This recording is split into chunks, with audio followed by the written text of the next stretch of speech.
Hello, my name is Daniel Adievich. I work as a solution architect in professional services practice within AppDynamics, and I'd like to talk to you about DEXTER, AppDynamics DEXTER. DEXTER stands for Data Extraction and Enhanced Reporting, and it's a tool that I built to grab the data from inside of AppDynamics and clean it up, reformat it, do interesting things with it, and offer it to you for your advanced reporting pleasure.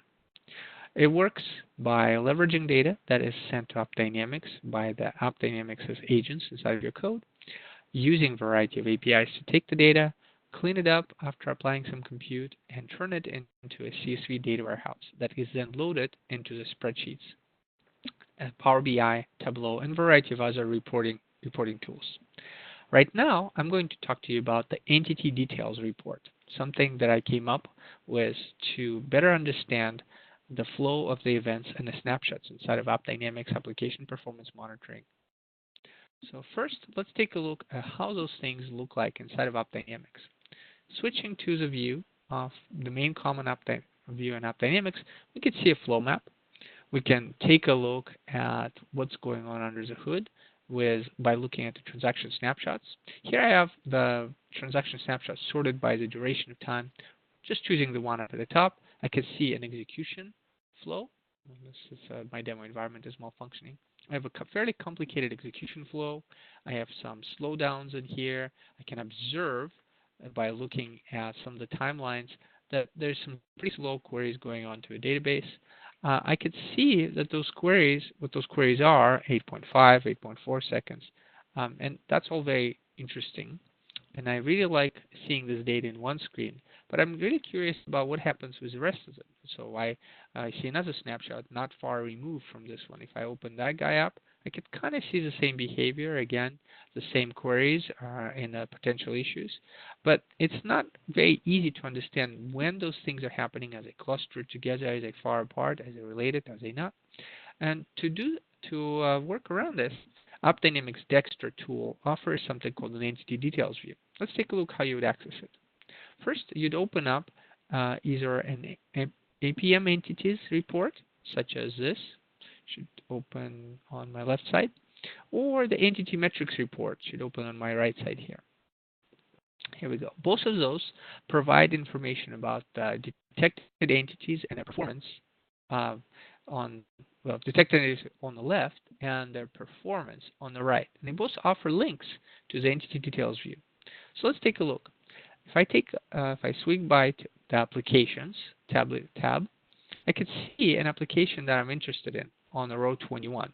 That's an e-commerce application that I'm really excited about, and it has a link in the column L called Detail. If I click on that, another report will open. I'll maximize it for your viewing pleasure. Let's take a look at its contents. This report contains information about the calls and response associated with this specific time range that we extracted. So I have the calls, I have the errors, I have the performance associated with it, and then I also have a view into the flow map in here on that column called activity flow. On the sheet called activity flow. It's the same thing that we would see inside of AppDynamics if we were to swing by the dashboard and switch over to a tabular form for this view. So that's pretty interesting. Finally, you arrive to the timeline feed. This is what I came up with to outline, compare and contrast the performance of the calls, response, error rates against the events that occur inside of this particular time range. So first, let's take a look at just the events. The first table on the screen has 60 columns, one for every minute, and as many rows as are needed to display the events. The events are grouped together by type. So for instance, row 22, let's actually zoom in a little tiny bit. Row 22 through 27 are all application errors. Notice that every event it has a certain location inside of the time when it happened, inside of the minute. So for instance, during a minute 10, there were 2 errors that occurred. And you can mouse over it and find out the details. During minute 11, 4 errors occurred, and thus the height of this specific bar, something I call an icicle, is a little higher. At no point in time in this environment there were no errors in application. And let's take a look at the line 39. There's a resource pool limit. There's some sort of resource pool information. There's a database. Looks like pretty much all the errors are the same. As we move our mouse around, we could see the errors popping out. So we have a reliably bad situation with a database connection resource and a corresponding stream of errors that are probably related to resource pools, although maybe not all of them. We can conclude from this that maybe somebody needs to pay some attention to what is happening with errors and resource pools in this application. Other events are color-coded with an I, blue I for information, and yellow W for warnings.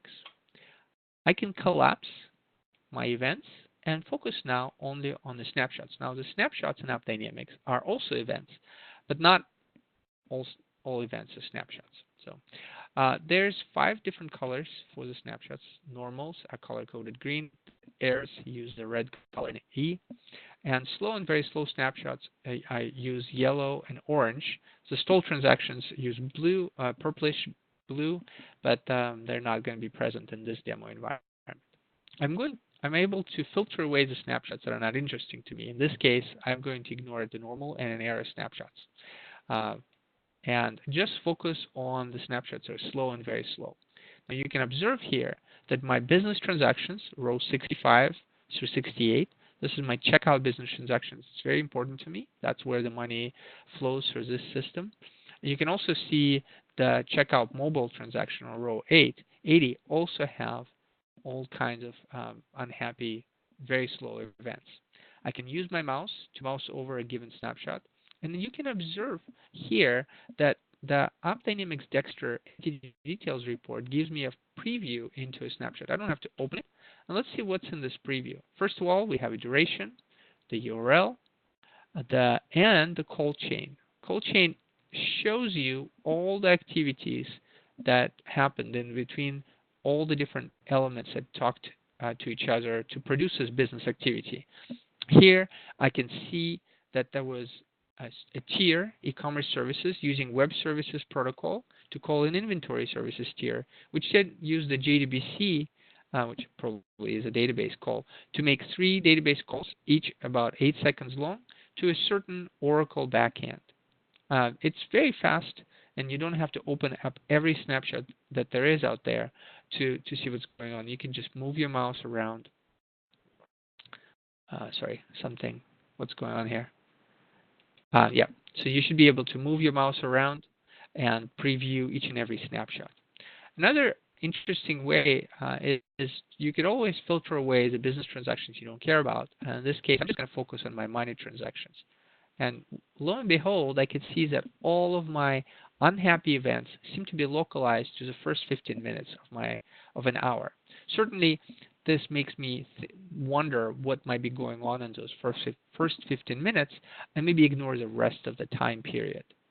I can use the filtering abilities associated with regular Excel monitoring to remove a certain entity. So maybe if I just keep the average response time shown, I can kind of use that to further understand the situation of the performance.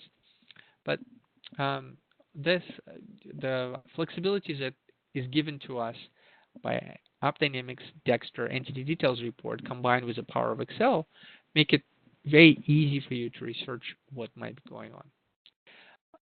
Thank you for listening, and we'll take a look at how you can find out exactly why the transactions are slow in the subsequent videos. Thank you.